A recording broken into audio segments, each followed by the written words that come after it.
자, 오늘은 이스라엘의 5대 제사, 그 중에서도 속건제에 대해서 함께 알아볼 건데요.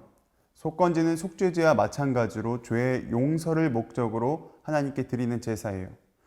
두 제사 모두 하나님의 명령을 어긴 것에 대해서 제사를 드리고 속죄를 받았던 거죠. 자, 그러나 두 제사에는요, 분명한 차이점이 존재해요. 속죄제는 보편적으로 개인이 하나님께 지은 죄를 속해요. 부지 중에 죄를 지었든지 개인이 태만해서 죄를 지었든지 어쨌든 지극히 하나님과 자신의 관계에 대한 것들을 말하는 거죠. 자, 그에 반해서 속건제는 하나님뿐만 아니라 이웃에게까지 지은 죄들을 다루고 있어요. 특히나 하나님의 성물이든 이웃의 재산이든 구체적으로 내가 손해를 끼친 것에 대해서 속죄를 하는 거죠. 그래서 이 속건제에는요, 특징이 있어요. 자신이 범죄한 것에 대해서는요, 보상을 한다는 거예요. 통상적으로 율법에서 남의 것을 훔쳤을 경우에는 500%를 보상하라고 말해요.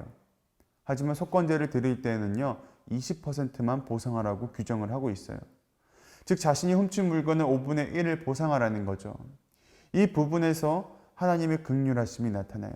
만약에 500%를 다 이렇게 보상하라고 했을 때에는 죄인이 물어야 될 배상액이 이게 상당히 부담이 되거든요. 그래서 자기 죄를 은폐하는 경우도 있어요. 그러나 20%의 보상만을 요구함으로 좀 보다 쉽게 죄를 고백할 수 있도록 하는 거예요.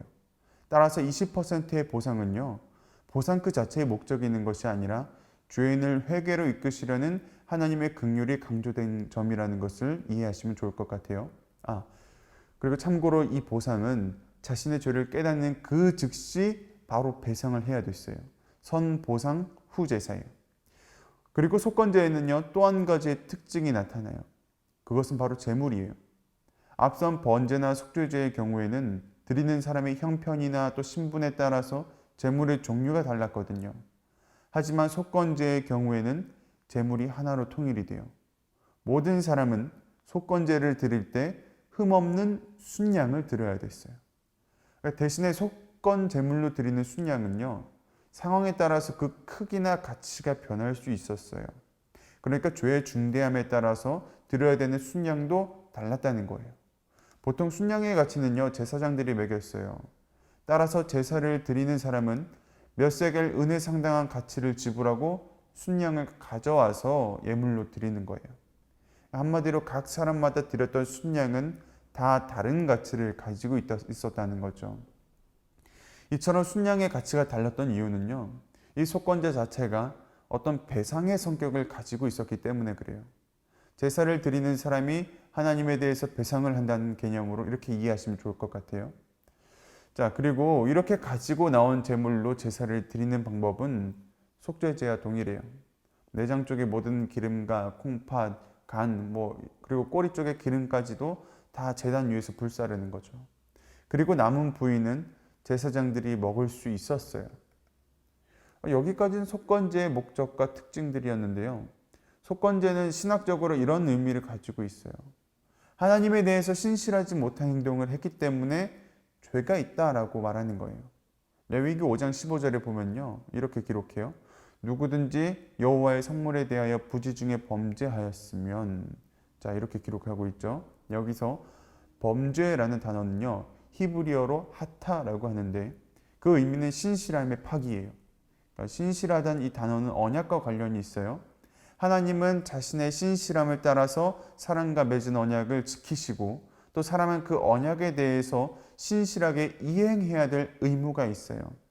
하나님이든 사람이든 양쪽 다 신실해야 된다는 거예요. 그러나 모든 경우 신실함의 약속을 어기는 쪽은 사람이라는 거예요. 하나님은 모든 것이 완전하시고 실수가 없는 분이기 때문에 단 한순간도 신실하지 않을 수가 없어요. 하지만 사람은 연약해요. 상황과 환경에 따라서 이 신실함을 저버리기도 해요.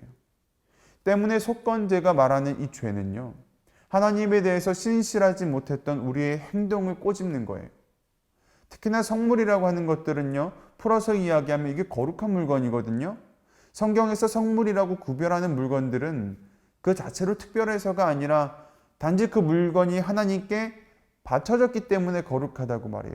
즉 무엇이든 하나님의 소유가 되는 그 순간부터 그것은 거룩하게 취급이 되는 거죠. 그리고 성경은 이러한 성물에 대해서 단 한순간이라도 부지 중에 소홀히 다루면 안 된다고 말하고 있어요. 그리고 더 나아가 이웃에게 재산상의 피해를 끼치는 것도 죄라고 규정하고 있어요. 죄를 짓는 대상이 하나님에서 사람으로 바뀌었어요. 그러나 속건제가 말하는 이 죄는요, 여전히 동일해요. 이게 무슨 말이냐면 분명 사람에게 죄를 지었어도 그 죄는 결국 하나님께 지은 죄라는 거예요.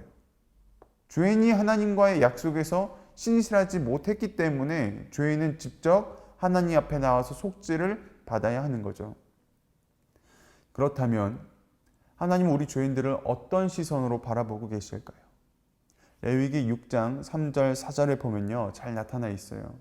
먼저 3절 마지막 부분에 보면 이 모든 일 중에 하나라도 행하여 범죄하면 이라고 나오죠. 이때 행한다는 말은요, 히브리어로 야세라고 해요. 이 말은 과거부터 습관적으로 해오던 행동을 말하는 거예요. 단순히 단발적으로 한 번 행한 것이 아니라 과거부터 지금까지 습관적으로 어떤 범죄 행위를 이어오고 있다는 것을 말하는 거죠. 그리고 4절에 보면 이는 죄를 범하였고 라고 기록해요. 그러니까 마찬가지로 죄를 범하였다라는 이 말을 히브리어로 예헤타라고 하는데 이건 역시도 습관적으로 죄를 짓는 것을 가리키는 말이에요. 그러니까 레위기의 이 본문은요, 습관적으로 범죄 행위를 하는 사람이 있다면 그 사람을 죄인으로 본다는 거예요. 하나님은 공의로우신 분이세요. 모든 죄를 다 공의롭게 다루세요. 때문에 우리의 죄를 다루실 때에도 과거부터 우리의 행위들을 세밀하게 관찰하시는 거예요. 때문에 우리는 잊어버리고 지나친 죄들이 있어도 하나님은 그 죄들을 모두 기억하고 계시는 거죠. 그리고 우리가 죄를 습관적으로 반복할 때 하나님은 그것이 죄라는 것을 깨우치기 위해서 징계를 내리시는 거예요. 그리고 더 나아가 그럼에도 불구하고 우리가 그 죄를 깨닫지 못하고 먼 훗날 하나님 앞에 나아간다면 그때는 심판을 받게 되는 거죠. 하나님은 이미 오랜 시간 우리를 기다리시며 회개할 기회를 주셨는데 그 기회를 놓치고 나중에 하나님 앞에 서면요, 우리가 할 말이 없는 거예요. 왜냐하면 하나님은 우리의 모든 죄를 아시기 때문이죠. 오늘은 속건제에 대해서 함께 알아봤는데요. 속건제는 배상의 성격이 강한 제사예요. 이웃과 하나님에 대해서 신실하지 못했던 우리의 범죄를 갚는 거죠. 그러나 이웃에 끼친 피해는 배상을 통해서 갚을 수 있지만 하나님께 지은 우리의 죄는 우리의 무엇을 가져다 바친다 한들 결코 갚을 수가 없어요. 자, 하지만 우리의 죄를 대속할 유일한 길은 열려 있어요.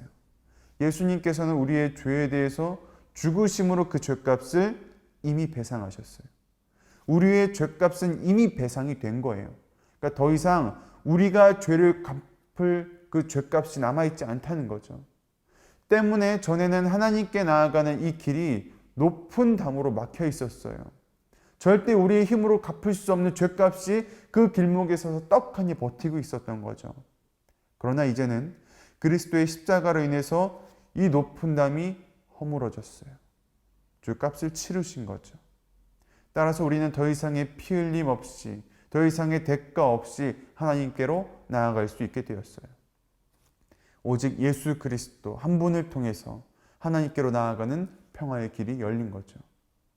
오늘의 말씀을 정리하면서 우리는 그동안 하나님께 얼마나 신실했는지 좀 돌아봤으면 좋겠어요. 이웃과의 관계 속에서 내가 속이거나 불이하게 얻은 이익이 있는지 좀 한번 돌아보세요. 남의 눈에 눈물을 흘리게 만들어 나의 이득을 취하였다면 그것은 곧 하나님 앞에 죄가 되는 거예요. 또한 우리가 하나님과의 관계에 있어서 신실하지 못한 행동이 있다면 그건 역시도 회개하고 고쳐야 돼요. 내가 하나님께 드리기로 약속했던 헌물이나 시간 또는 섬김이 있었는데 그렇게 하지 못하고 지나갔던 것들이 있다면 돌이켜 하나님께 회개하시기를 바랍니다. 하나님과의 약속은 신실하게 지켜져야 돼요. 특히나 하나님의 것으로 이미 구별되거나 작정된 것이 있다면 그것은 반드시 신실하게 드려져야 되는 거죠. 또한 우리가 하나님께 드리는 예배도 마찬가지예요.